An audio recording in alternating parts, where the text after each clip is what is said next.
Hello, I'm Pip and welcome to the Midwife Pip podcast. This week, I'm joined by one of my favourite voices in the motherhood and mental wellbeing space. So much so that I have persuaded her back as a repeat podcast guest. Anna joins me on episode 82 to discuss the undiscussed emotions of motherhood. And if you are a mum or about to be a mum and you aren't following Anna Mathur on Instagram at Anna Mathur, you honestly need to. Anna is a psychotherapist and best-selling author. Her latest book is being released on August the 31st and is called Raising a Happier Mother, which is packed with more of Anna's words of wisdom and practical tools to help us on this wild ride of motherhood. So welcome, Anna, and thank you for joining me today. Well, thank you for having me back. I'm very grateful. Always. It's lovely to talk to you. I love it because I spend so much time reading your words that it's then so lovely to actually talk to you face to face. It's brilliant. Yeah. Even though it's on Zoom. I think we're so used to this now, aren't we? Just Zoom. We're kind of used to it now. And it's, it's got its benefits, but yeah, we can't quite give each other a hug, which is a shame. I know. I'd love one. Anna, how are you today?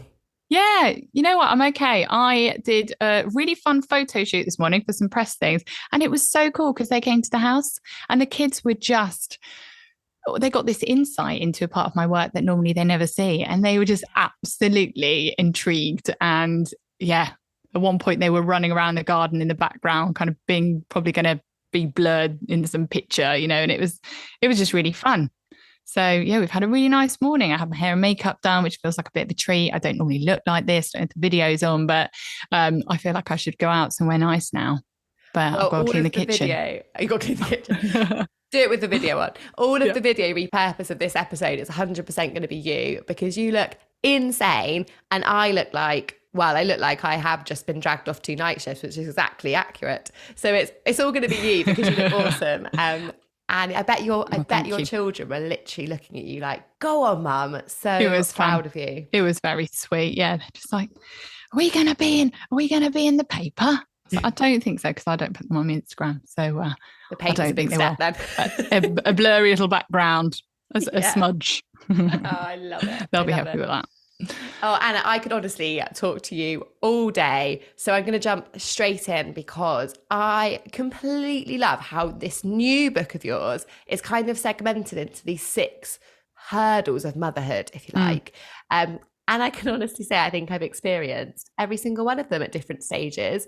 So I wonder if I can, and I guess like a fast question-ish round, kind of pick your brain and ask some of your top takeaways around each of these really tough and I think often quite taboo kind of motherhood emotions. Does that sound all right? Yeah, that sounds great. I love that. And I'm going to then take notes and listen back to this over the coming years of my own journey. So guilt. I think this is probably one of the things that every mum or expectant mum finds themselves talking about daily. Yeah. There's so many reasons to feel guilty as a mum, aren't there? Even when you're pregnant, you're like, should I have eaten this? Should I eat that? Oh no, I've just woken up on my back. Should I be going here? Is my bump the right size? Blah. It just goes on. And we often think that it's reflecting on how good a job we're doing. And then you have a baby, and then there are a million other reasons to feel guilty. And it's just absolutely exhausting. And I think what I really encourage mums to do is not to let guilt just go unchecked, not to just accept that guilt is just a part of motherhood, because I think that's where I was at one point. I was like, right, that's it. I'm going to have a life of guilt now, endless things to feel guilty about. But the issue with guilt is that it so quickly landslides into shame. So what I mean here is it goes from, oh, I didn't really do a good job of that. I just shouted at the kids. That wasn't ideal, to shame, which is I'm a terrible mum. I don't deserve my kids. Just kind of beating ourselves up. And I really encourage people when they feel guilt, and this is like any kind of guilt at any point, I've got a 3-step technique that I devised because I was like, there's got to be a way out of this. I can't live like this anymore. I think it was in the pandemic when there were another layer of reasons to feel guilty. So I devised this 3-step technique, and it's called the ACT technique. So the first step is address, name it. So we'll go with, what should we go with? Let's think of an example. What have you felt guilty about recently, Pip?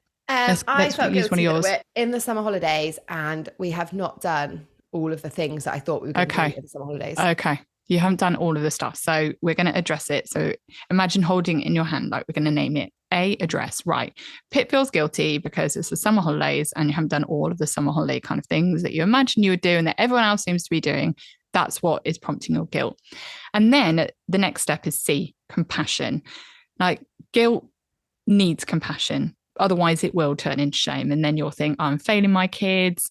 I'm not a good mom. I've deprived my children. All these kind of shaming statements that actually really start chipping away at our self-esteem and our confidence as a mum. So how can we introduce some compassion into this? And a good way to encourage yourself to do this is to think, what would I say to a friend who was feeling guilty? So I'm going to do this for you. I'm going to say, well, Pip, you got a lot going on. You're juggling work. Because it's summer holidays are long. Let's have a little think about what did you do in the summer holidays when you were a child? Was it full of activities or were you just often just kind of pottering around at home?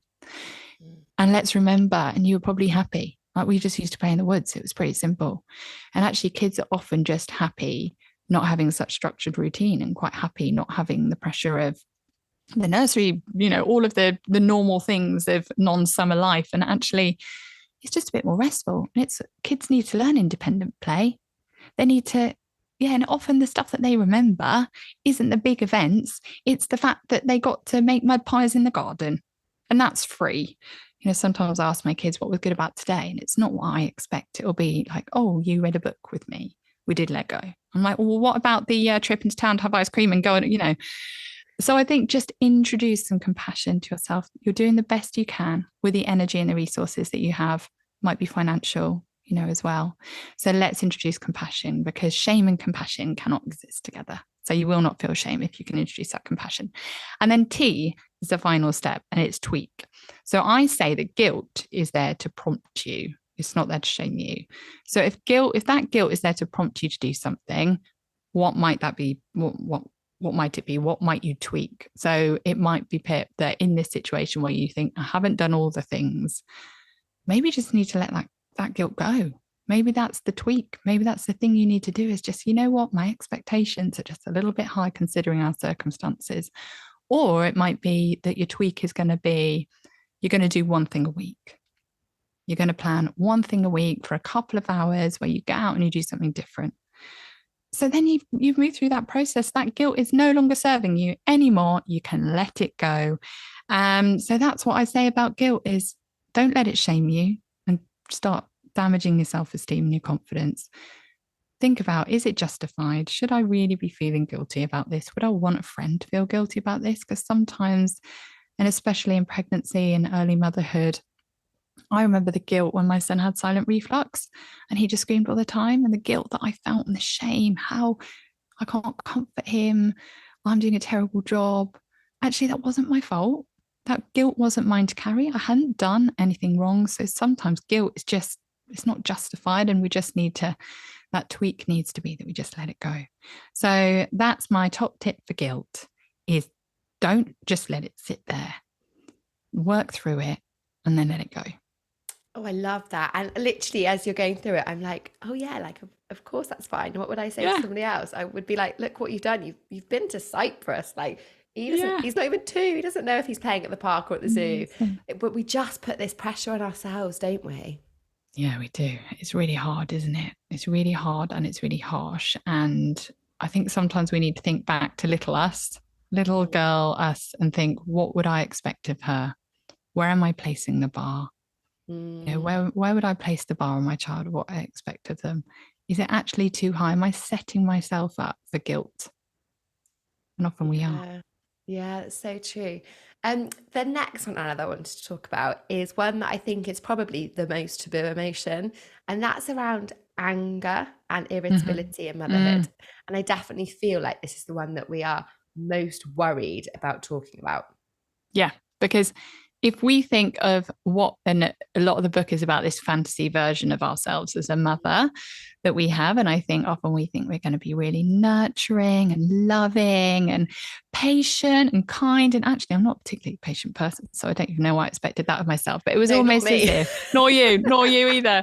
But I don't know about you, but I kind of expected that when I carried my baby out of the maternity unit in the car seat, that I would leave half of the spectrum of human emotion in the delivery room. I would never feel angry or bored or resentful or lonely or any of those things, because I should always feel grateful and joyful. And actually, in truth, we still feel all of the feelings. And I think anger and rage are often so conflicting to how we imagine we should feel as a mum. So this is why we kind of tend to really shame ourselves.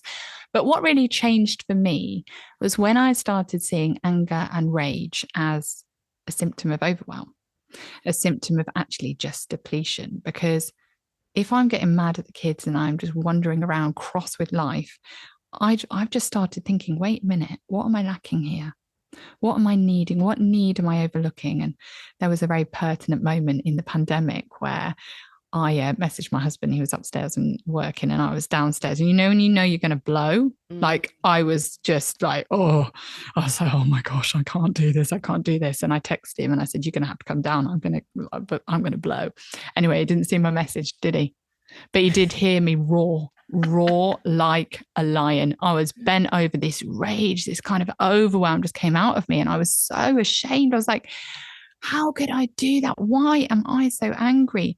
And I started looking on rage and irritability as overlooked emotion and unmet need. And as soon as I did that, it changed everything, because it means that you can be more compassionate towards yourself. It means that you can look at this rage and this irritability, and instead of thinking, what is wrong with you? What kind of mother are you? You start thinking, what needs aren't being met here? I'm exhausted. I'm depleted. What do I need? I'm lonely. I need connection. I need a rest. I need a break. How the heck can I get that, even if it's in a small way? So instead of just beating yourself up when you feel that anger and that rage and that irritability, instead of beating yourself up, ask yourself, what emotions haven't I had validated? Is there a friend I need to rant to so she can say, you know what, that sounds absolutely savage. You are doing a great job in a hard situation. Maybe you need just to have an earlier night. Maybe you need to ask for support somehow. These days I say, I'm feeling really grumpy, I say to my husband, you've got to watch kids, I'm going out for a walk, because I know that helps me. And he knows that helps me. So it's kind of becoming a little bit more collaborative with the support network you have around you. So see it as a pointer for unmet need and unexpressed, unvalidated emotion, and you're going to fare so much better. It's going to be less likely to build up and explode on a Wednesday afternoon whilst you're cooking pasta in the kitchen and you make everyone cry because they're so shocked at, why is mummy screaming like that? And actually, the way that you just addressed that really plays into that guilt element, I think, because when we feel angry, we then feel guilty that we feel angry. But actually, if you address it in the way you've mentioned, you kind of kill two birds with one stone in that aspect, I guess. Yeah, and a bit more compassion. And if I look at my child and she's having a tantrum and I go, what is wrong with you? For goodness sake, stop it. You should be behaving better. That's not going to help. But if I get down to a level and I think, are you all right? What do you need? What's frustrating you? I'm far more likely to help her restore a sense of calm by finding out what's going on, listening to her, trying to find a way to help meet a need or explain a sense of injustice that her little 4-year-old head is feeling because her brother got something she didn't. So it's, we need to, it's all about parenting ourselves, Pip, really, isn't it? And trying to be the kind, compassionate parent that we so want to be for our kids. We need to be that for ourselves. Yeah, and I think I'm probably feeling this the most, Anna. Kind of, we're almost 2 years into the parenting journey of our first. And what I've started to realize is, to begin with, you're caring for them. And that has, I feel like, different demands and challenges than this slightly older age where you're having to actively parent them, where they've got these crazy emotions that then can really trigger your own emotions. And I feel like we're really crossing that at the moment and thinking, gosh, he's feeling that, probably because we're feeling that. And then we're feeding into his emotions more, and it all gets a little bit spirally. So it really resonates what you're talking about there. And I know it will for others that have kind of probably crossed that kind of parenting so stage. I hadn't thought of that. You're absolutely right. Where you go from kind of the caring, the mundane, the monotony of the need meeting to actually having to be a bit more conscious about how you're responding to things. And you're so right. It's a different challenge altogether, I think. You mentioned a little bit about compassion. I know that's another one of your kind of key elements in motherhood. Talk to us about compassion and judgment, because I think self-judgment is one of those things, again, that is so prominent in today's world, because there are so many opportunities to judge ourselves in the world of, social media, etc. Yeah. So I think it's thinking, how can I inject the humanness back into what I'm thinking and what I'm expecting of myself? I used to have an Apple Watch. Don't know if you've got an Apple Watch, but is that my computer pinging, or is it yours? It might be my. I think it might be yours. Let me see what's open. It's a very nice, gentle ping. It's our nanny saying that she's coming back earlier than expected from the park because Florence needs a poo. I mean, I love that. There we go. Absolutely summarizes We'll log out of the WhatsApp on my laptop. That's not helpful. Didn't realize that was going to be pinging along. Okay, so compassion and judgment. Sometimes, so I had an Apple Watch and I absolutely loved it because I love all the stats and the numbers. But the issue with this watch is that every single day it said I had to take this many steps and I had to stand up this many times and I had to burn this many calories from movement. And the thing is, it never took into account how many times I've been woken up in the night, whether I had a cold, whether I was stressed, whether I was, actually just sat down at the desk all day and that's what I needed to do, whether I was having a restful day and I didn't want to move my body as much as it said. And it was like, it was this expectation without any acknowledgement for the total constant changing, ebbing and flowing of our human resources. And then my husband did the marathon. He got one of these Garmin watches, right? And I was like, oh my gosh, this is so fun. So I got one of these. And the good thing is about this is that every day it monitors your sleep and how much restful sleep you're having in the day and at night. And it gives you a different target every single day, depending on what resources you have. And it's all about heart rate variability. It's absolutely fascinating to me because I'm a bit of a geek like that. But I often think, often we just set the bar at like this consistent state when actually there are so many elements of our lives that are totally and utterly out of our control. Sometimes we're emotionally exhausted. Sometimes we're physically exhausted. Sometimes we don't even realize, but we didn't get a certain amount of a certain type of sleep the night before. So we wake up, we're not as rested as we might have been the day before. So I think sometimes we just need to remember to inject some humanness into our expectations.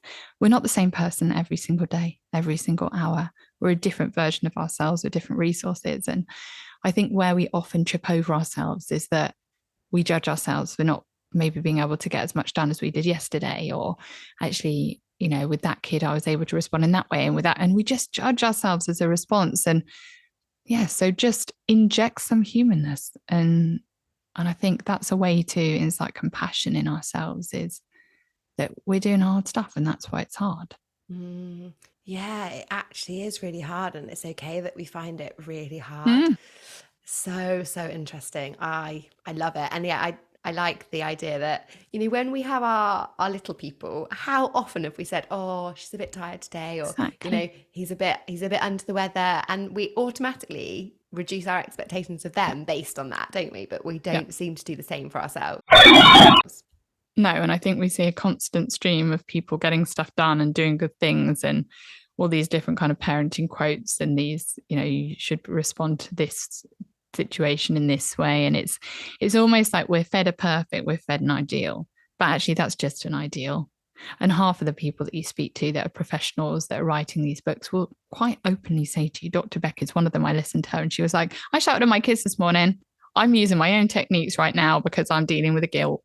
And it's so freeing to realize that actually even the people writing these books and sharing this information and sharing this research of this is an ideal way to parent can't do it all the time, because we're not robots. We're humans dealing with stuff inside and outside, and we need to cut ourselves a bit of slack. And I always think a perfect parent, doesn't exist, but would not be helpful to prepare an imperfect child for an imperfect world. It's not helpful. I love that. So true, and helps us lessen some of that harshness that we put on ourselves. The next one you mentioned, Anna, which is one that I definitely found myself unexpectedly experiencing personally in the early kind of postnatal period. And that's around that loneliness and disconnection. And again, I think it's one of those ones that you often don't expect, especially as a first time mum, when you see all like the glamour of new baby and all the things and all that time you're going to have. And then suddenly you're sat there feeling immensely lonely, which can be a shocker. Yeah, so the antidote to loneliness is connection. And it's not just the number of people we're around, because we know that we can be in a room full of people we know and still feel lonely. Yeah, because actually what we're not getting is quality connection. We're not feeling seen, we're not feeling heard. And I think there can be a lot of shame around loneliness as well. There can be a lot of guilt. How dare I feel lonely when I've got this beautiful baby and I'm making these new friends, but a baby cannot, and a child, and my kids, even though they're a little bit older, they cannot give me the validation, and they cannot listen to me rant and validate my feelings and my struggles and my challenges in a way that a good friend could. So I think if you're feeling lonely, know that your kid's not going to meet a need, and that's just the way it is. But just make sure that you're reaching out to people, and don't just think, well, I go to sensory class and there are loads of people there and some of my mates.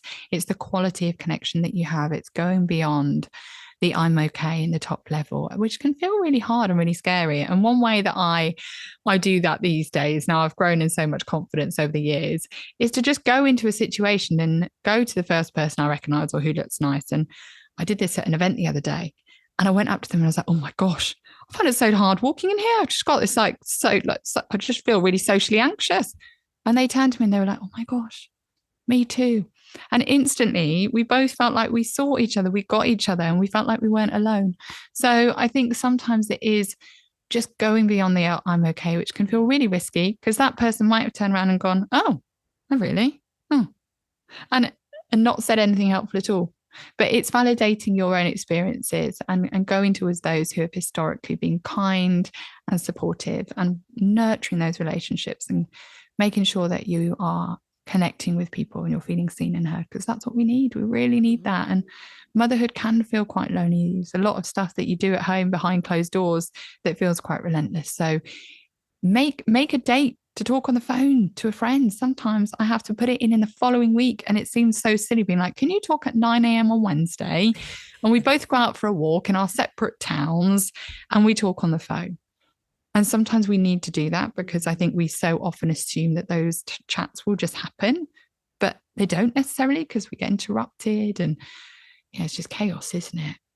So we have to be intentional, and that really helps with the loneliness. Online, offline, if you find it hard to talk to people, head online, find a forum, find a group, find a Facebook group with people the same kids your age, and start just developing a little bit of openness and honesty. And maybe that confidence in the kind responses that you get will then start giving you the guts to kind of start having some of these conversations face to face with people. Oh yeah, I love that. And it's hard, isn't it? Because your life does change so much. Things that you've done before perhaps aren't possible or aren't so achievable. But trying to schedule those little elements, trying to still keep that bit of connection perhaps in a really different way, but still having the presence of it is a game changer. And do it with different people as well, because I think sometimes there's a bit of a grief that comes with having a baby, and that some of your friendships that used to be really, really close, they don't actually kind of get it. And that can be sad. And that can mean that relationships feel a little bit different. And sometimes, it takes stepping out of our comfort zone. A really good tip is to go to the same places at the same time each week, whether it's the park or a certain group, so that even if you feel a bit socially anxious and you find it hard to start conversation, over time, those people will become more familiar and you're more likely just to end up chatting to them. So that's a good tip. Yeah, that is a really good. I think the more that we talk about it as well, the less alone we feel, because we recognize that everyone's feeling the same thing as us, which is insane. So true. Fear and anxiety, again, so prominent in the pregnancy period as well as the postnatal period. How can we help to prepare and manage these? Yeah, I mean, it's often the negative scenarios, isn't it? The things that we worry about. And I think with the internet, we have access to so much information. We hear stories that we wouldn't have otherwise encountered that can kind of get under our skin, and we can find ourselves writing ourselves into someone else's story. My sister sadly died of cancer when I was young, and now whenever I see a a story or someone sharing something on Instagram of anything similar, suddenly I'm like whipping myself into that story, imagining it's my children. And what happens then is that we start feeling physically some of that grief and that heartache, because our bodies don't know whether it's actually real or if it's imagined or if it's someone else's story. So if unchecked, fear and anxiety can really, really rob us of headspace and presence. Because we know if we're sitting on the sofa and we've got a beautiful pregnant bump there and we're suddenly thinking, oh my gosh, have I not felt movement for a while? Oh my gosh. And then suddenly we can spiral, can't we? And we're sat on the sofa next to a friend or a partner and we look like everything's fine. But in our head, we're somewhere else. We're off into a future where there's tragedy and scary things happening. And I think just getting some tools for that so that you are not being robbed. Because when I'm feeling anxious, I can't be present with my kids. I'm not looking at them thinking, I love you. I talk about 2 types of hugs. The first type of hug that I can give someone I love or my kid, where it's like, oh my gosh, I'm so grateful for you. You're just amazing. I want to eat you. And the second one, which is more white knuckled, of like, oh my gosh, I'm absolutely terrified. Because love feels incredibly vulnerable, doesn't it?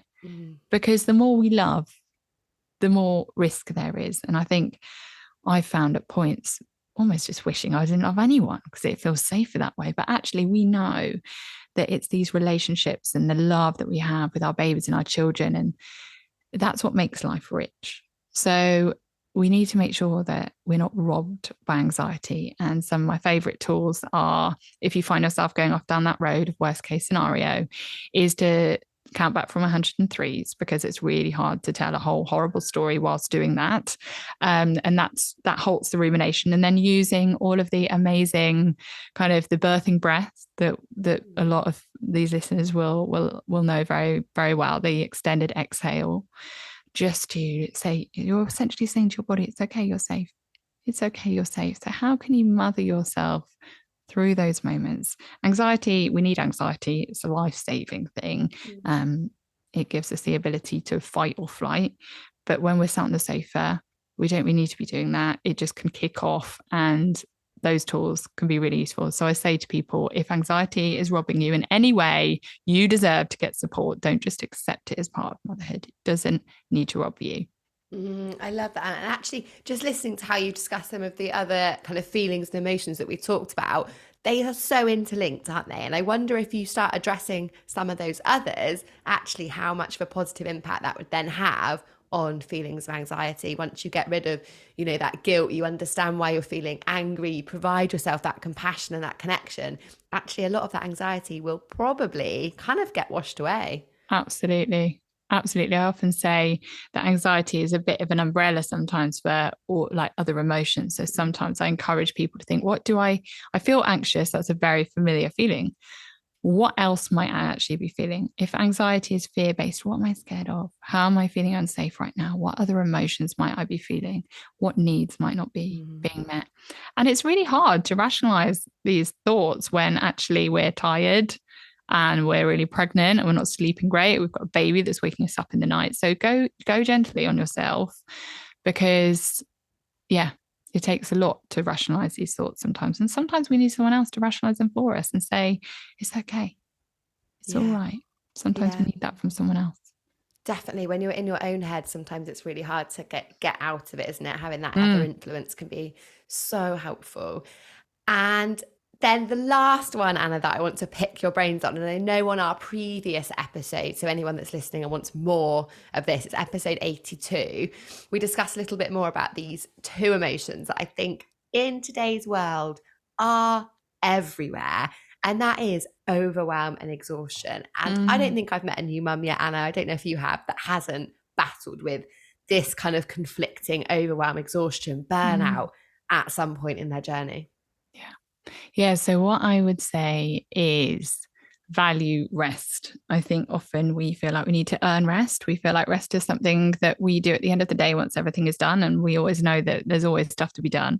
We feel like we have to feel like we deserve rest. So there have been times in the past where I've been sat on the sofa, my husband's walked in and I've literally catapulted off.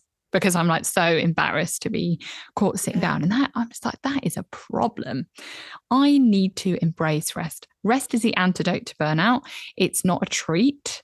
It's not something we need to earn. It's something we need to integrate into our lives as acknowledgement of meeting a very basic need. And all of those other feelings we've spoken about, anxiety and that kind of perfectionism and the pressure that we put on ourselves, so often rest is the antidote to all of that. Because how can we see clearly? How can we address irritability? Often if we're burnt out, we can't be our good selves, can we? We can't think clearly. I'm not going to think, oh, what was that really helpful resource I read about how to respond in this situation that my kid's doing right now when I'm exhausted? It's not there. I'm in fight or flight.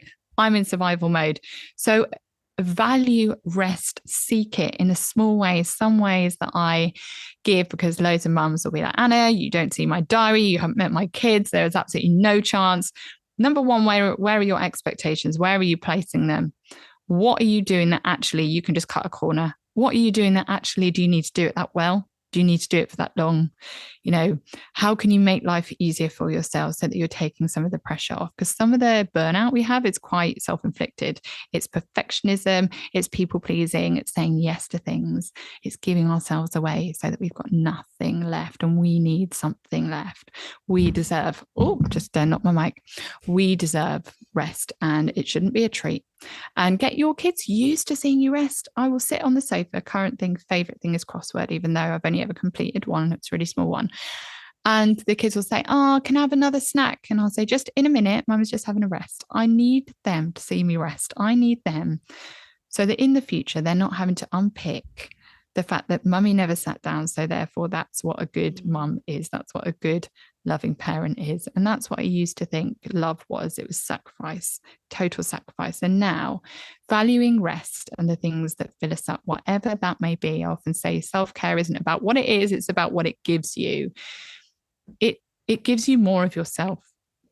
And that's absolutely important. And I think so often we love seeing our kids happy. We love seeing them playing. We love seeing them be themselves. That brings us great joy. But that is nothing compared to the absolute power of your child seeing the sparkle in your eyes, seeing your laughter, seeing you do the things that make you happy, because that makes them feel safe. It makes them feel safe. When I am burnt out and depleted, I am ratty, I am resentful. I can be resentful of my husband sitting on the train for an hour on the way to work. I'm like, look at you getting your time.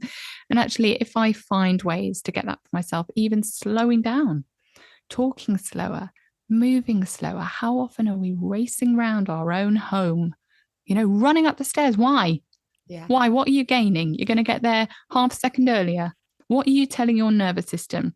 You're telling your nervous system that you're under threat and you've got to run. So we're putting ourselves often in this physiological stress mode when actually we do not need to do. Sit down, stick your legs up the wall. Just don't overlook small opportunities to rest. Even if it's just a minute, it's worth it. We wouldn't say if our phone was on like low to no battery, we wouldn't be like, I'm not going to charge it for 5 minutes before I leave the house. What's the point? We'd stick it on the charger for 5 minutes because it might give us enough juice to use the sat nav. So just imagine plugging yourself into a wall like a phone charger, because you are giving yourself something which probably down the line, you're probably going to be given to one of the kids. But yeah, take it all. Take it all. That's such a good acronym, thinking about it in terms of a phone charger. Like literally that 5 minutes is the difference between that car journey being a nightmare or it going really smoothly. And I think it makes it feel more manageable, doesn't it? When you are a busy person, actually thinking, I'm going to take 5 minutes here, I'm going to take 5 minutes there. And we are such powerful role models to our children. And like you say, we don't want them to go on in this generation of burnout and exhaustion, overwhelm, and the change has to start with us, doesn't it, as their role models. So I think that takes away often that idea that rest is almost lazy and you should be doing something, and then that triggers guilt and we end up in this horrible cycle again. But actually taking it away and thinking, I'm doing rest for the benefit of my children seeing me rest and their future well-being, can kind of help us make it more achievable. And for us as well, because we like ourselves more when we're rested. And just thinking about what you're doing when you're sitting down, because I think many of us, scroll on our phones. And going back to my Garmin watch, which I'm a little bit obsessed with, because the other day I was scrolling on my phone and I looked at it and my watch showed that I was in mild stress. Yeah. And I thought, this is fascinating. I'm just lying on the sofa and I'm in mild stress. And the reason for that is we're seeing all these images come by. We've seen these stories. We don't know what we're going to get next, what we're going to process. Our brain has to process all of this stuff. As we're scrolling, we're actually exhausting ourselves because our brain's got to chew through that like a big, heavy Sunday lunch.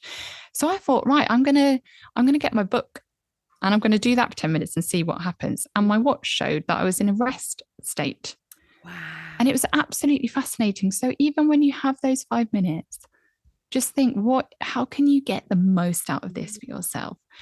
Have you got a book? Have you got a magazine that you could flick through? Because there's something about the overwhelming input of scrolling on your phone.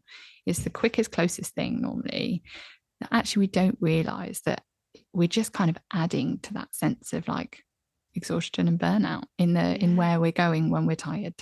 We go to the busiest place in the whole world. Yeah. Let's go to social media where I'm going to be bombarded with stuff that's probably going to make me feel guilty and angry and compare and all of that awful stuff we're trying to escape during our rest. That watch sounds absolutely fascinating. I'm not selling it, by the way. I just find it so interesting, and it's just made me value rest and sleep so much more. So another thing I've really recommend people do is if they are someone who drinks in the evening, just even if it's just a G&T or whatever it is, we can think that it's a little treat that we're winding ourselves down, but actually it's putting our nervous system under a state of stress and it's impacting our sleep quality. So if you're feeling overwhelmed and burnt out, you want to make the most of that sleep. Even if you're getting woke up, you want to make the most of the time on the sofa, the time in bed as you can. So sometimes we don't realize we're actually doing things that work against it and rob us of that delicious opportunity to rest. So just be mindful of what you're doing when you have that opportunity, because it all helps. Oh, Anna, I could literally talk to you forever. Same. For those people listening that are like, oh my goodness, I need more of Anna's wisdom, I need more of listening to her in my life, where can they find you? Oh, thanks, Pip. So I'm on Instagram at Anna Mathur, and then I've got a podcast called The Therapy Edit, and it's just like 10 minutes long on a Monday and 20 minutes long with a guest on a Friday. I've got loads of courses and books on postnatal anxiety and people pleasing and stuff like that. So if you go to the Instagram, basically you'll find it all there. Find all of you. Thank you so much. And of course, Anna's amazing new book is linked in the episode description, so you can find that there too. Thank you so much, Anna, for your time today. Thanks for having me back. It's been lovely to chat with you. Before you head off, I just need to tell you something. 68% of you who listen to my podcast have not hit the subscribe button. So can you do me a favor? If you have ever enjoyed listening, and hit subscribe now. It makes a huge difference and helps me to keep bringing you episodes. The bigger the podcast, the bigger the guests, and the more women we can reach and help. Thank you for subscribing, and I look forward to chatting again soon.